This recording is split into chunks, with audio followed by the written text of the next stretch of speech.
Here's something that'll mess with your head. ChatGPT and Claude have no memory. None. Every single message you send, the model reads the whole conversation from scratch, answers, and then forgets all of it.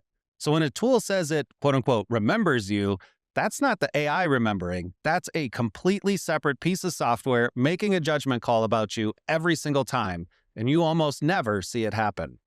Welcome to Automate Your Agency. Every week, we bring you expert insights, practical tips, and success stories that will help you streamline your business operations and boost your growth. Let's get started on your journey to more efficient and scalable operations.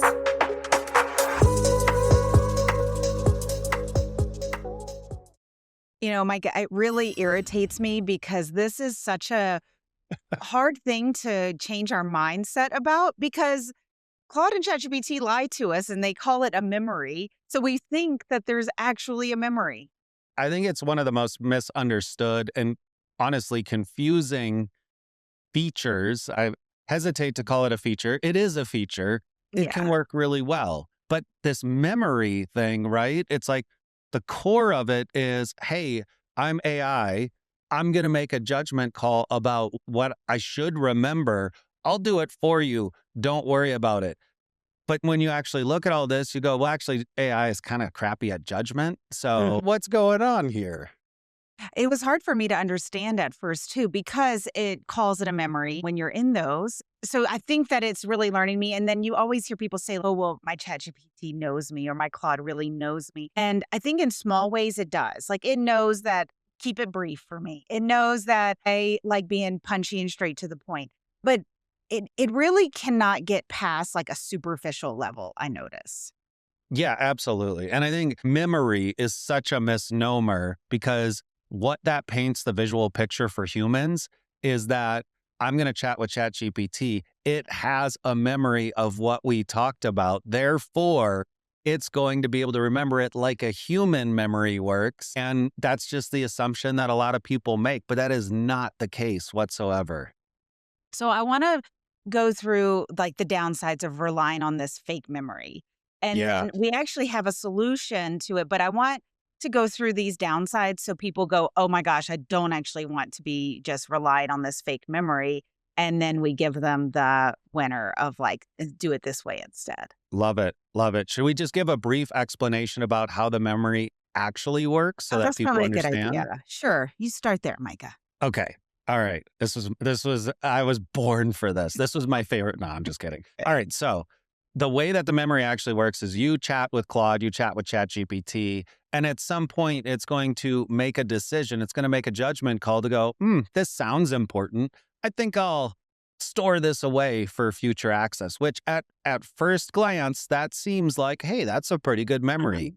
The problem is if you go and chat with ChatGPT and you tell it a joke, or you start talking about race cars, or you want to talk about vacation planning, it's going to make judgment calls on all of those things of what it should store away in its quote unquote memory. And then you actually want to get some work done. So you ask it about work. And now all the information that it's giving you is colored with trips to Singapore or Japan and race cars because it saved that in its memory and it thinks that's you.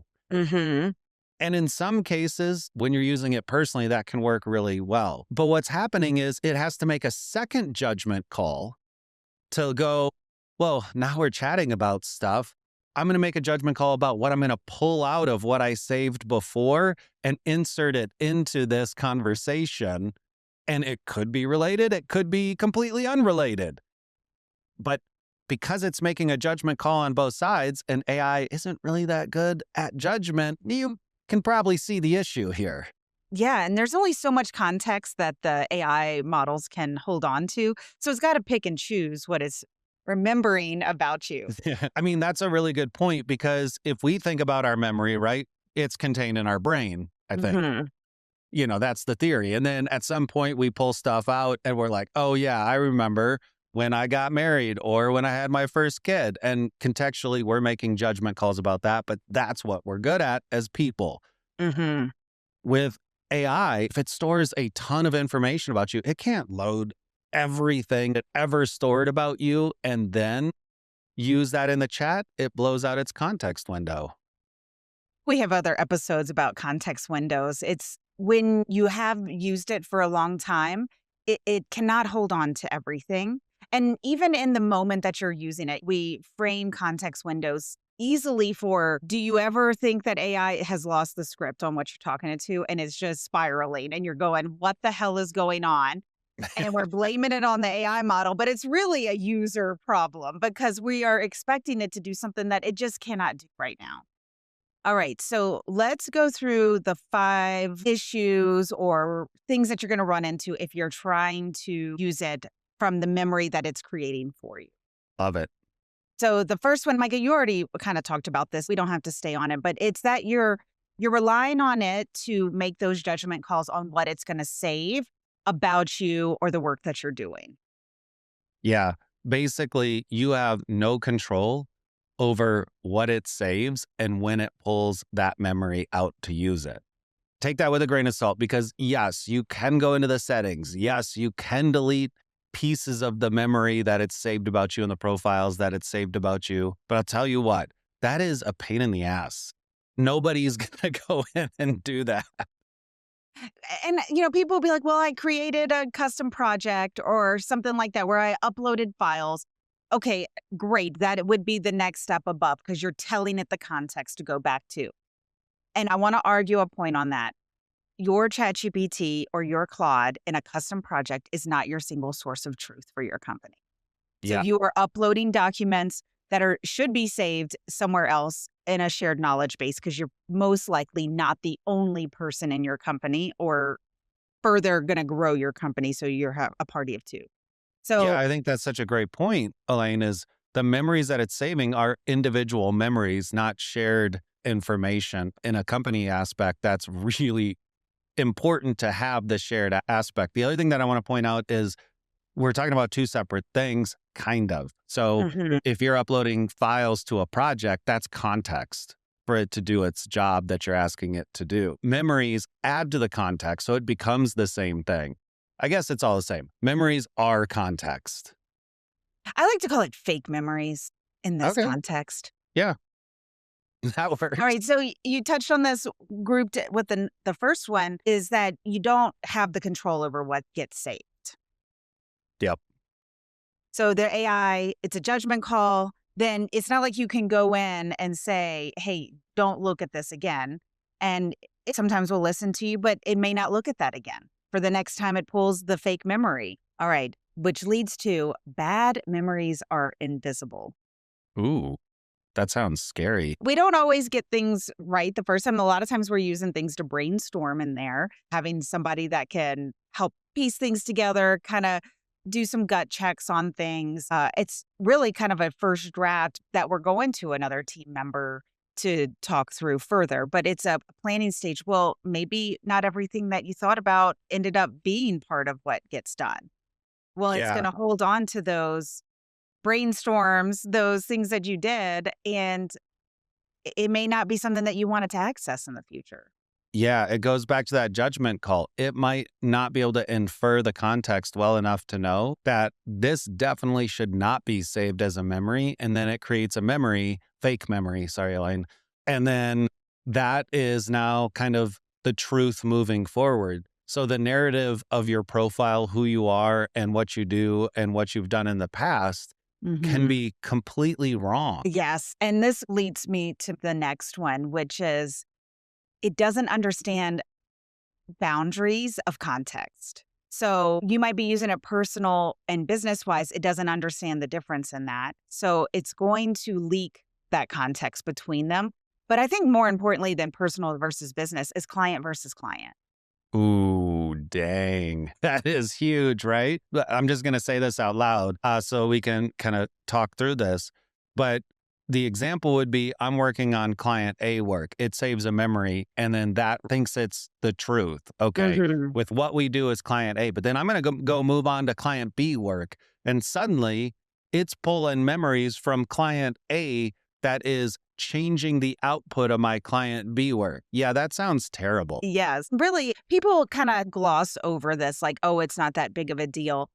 And I argue that it is because we're using AI to save us time, not just sit there and argue with AI. So even though, yes, it's our assistant and it makes things easier, it's only making things easier if it gets it right.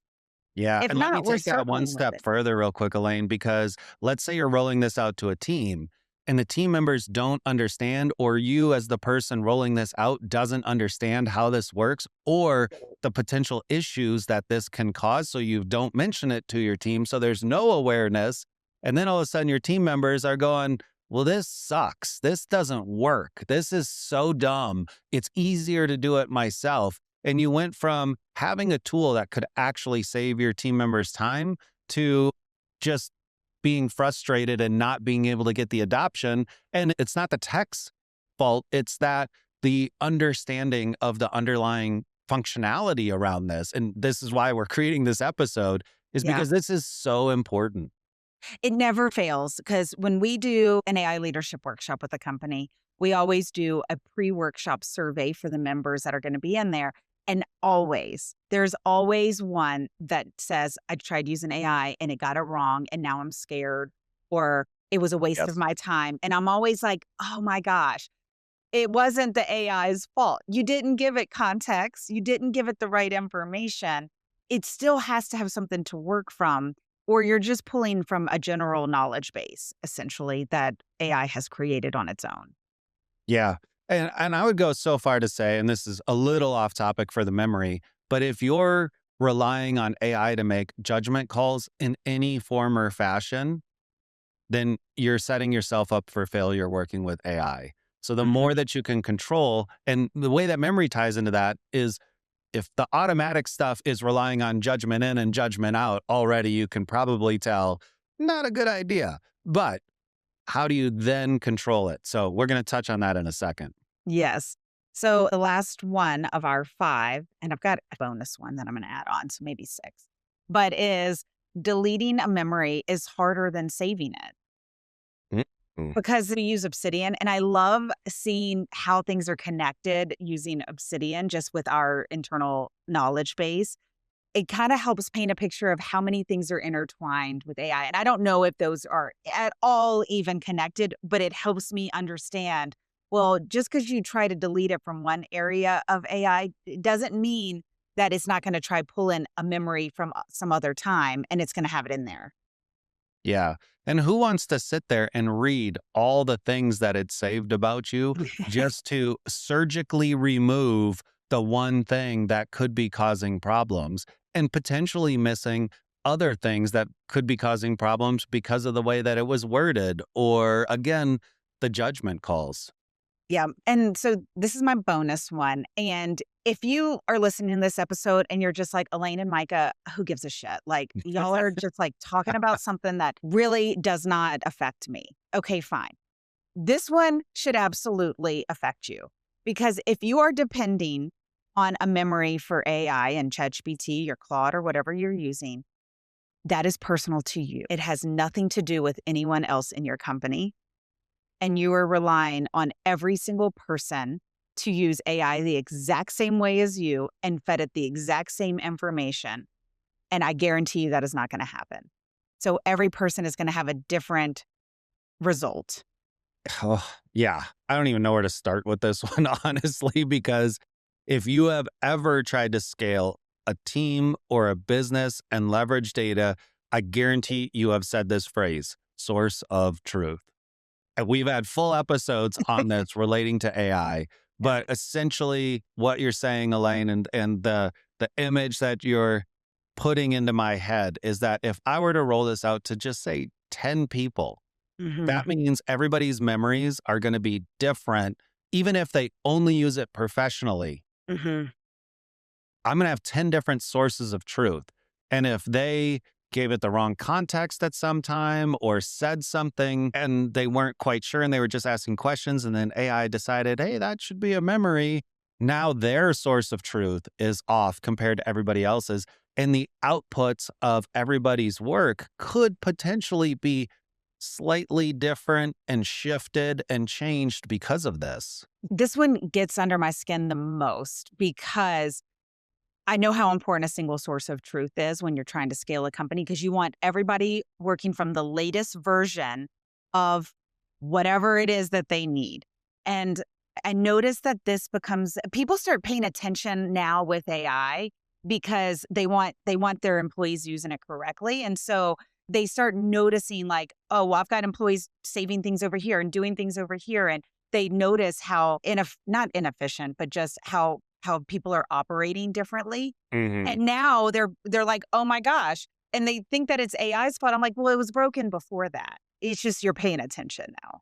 Yeah, it illuminates it. It shows like, wait a second, this actually isn't what you thought was happening. Yes. So we have a solution to this, and we have another episode where we dive into this, but we wanted to frame it this way So Alane, because hold on. Before we tell the solution, I want to say something that I think I don't know if it's going to be shocking. This is not controversial by any means, but we obviously use Claude. We use Claude Desktop. We use Claude Cowork. We've made a ton of episodes about this. It's changed our business, how we operate, all that kind of stuff. I don't even know if you know this, Alane. At the organization level in Claude, we've shut off all memory. There is no automatic memory being saved in our Claude account. Revolutionary, right? Whoa, I didn't know you did that. And you know what? I don't care. So thank you. Exactly. Nope. Nobody came back and said, well, it's not saving my memories. Yeah. Wow. So yeah, I didn't know you did that. And I will say that's because we have really focused on how we operate out of a folder system, going back to our single source of truth of where we already save documents Yes. and really focusing. And even for ourselves, we uncovered some breaks in our process. You know what? We actually need to make sure we're saving things here and keeping files here because we noticed, hey, we actually had some ways that we were doing it differently, either between teams or even between people working on a project. Yeah. So I want to say this only works with Claude Code, Claude Cowork, OpenAI Codex. It needs to be an AI system that can access the files on your computer because that's the feature that allows this magic to happen. Because if we think about what the automatic memories are, it's text snippets saved in the cloud. Fine. Well, what if text snippets are text snippets? So if we say a memory is just a batch of text, we can say, let's control what the memories are by making those files. It could be a sentence, it could be a paragraph, it could be a whole brand guideline document. But by saving them in files and then using Codex or Cowork, then Claude can load in those files, aka memories, when it needs based on the task or the request that you're giving it. And all of a sudden, you can completely curate the entire memory system, quote unquote memory, that your AI is using. And not only that, it solves the problem of the source of truth because you can have it synced on your Google Drive, synced on your Dropbox, whatever it is. And now you have one source of truth for the brain or the memory files that Claude or OpenAI is using for everybody on your team. Yeah, and we're huge advocates of cloud storage that can sync to your computer. That way that Cowork or Codex can talk to it. So this is the solution, just to be clear, that it's working from your company file system and accessing the files that you want it to see. And I mean, Micah, I love the brand one. It's just incredible because not having to re-input things and it getting right the first time, it's not just a time saver, but just mental relief saver that I can just get it done Sanity the first saver. time. We're going to have to coin that phrase. Yeah. And, one of the things that I think about too, so many companies do RFPs or, and I shouldn't even say RFPs, like they do these large contracts that later have addendums to them. Well, you want your team to be accessing the latest addendum to have the most correct information. Well, if you're working from a fake memory and you're uploading those files to projects individually, you're relying on that person to make sure that it has the latest version. Well, if you're working instead from your file system that you're already saving those addendums to, and your Claude MD file says in the instructions, hey, use the latest addendum when reviewing contract information, then that's already been said. Then Claude Cowork knows to access that file whenever you're using it. Love it. So the bottom line that this whole thing comes down to is if you want to have better outputs from your AI, memory is context. And all memories is files with text in them, essentially. And you can organize it into folders, but you have to use tools like Codex or Cowork or Code to be able to access those files. If you're just using chat, you're old school now, and you need to start looking at, especially from a business perspective, if you're using AI, look at Codex, look at Cowork, look at Code, look at these tools that actually provide the ability, and then know how this stuff works so that you can make the right decision around the file structure, the folder structure, the memories, giving your team the heads up, answering these questions for your team for the rollout so you get the adoption, so you actually get the benefits of these tools, not just sitting here going, well, didn't really work for me, so I'm just going to make this spreadsheet myself. And we've got so many deep dives on Claude, setting up the file system. We've got a free webinar coming up. If you want to keep up with what we have going on that you can access, come join our community. It's absolutely free. Micah does an AI news brief every morning. This was actually one of the topics that he did a deep dive into for the AI news brief. It's your.biggestgoal.ai. Come and join the community for free.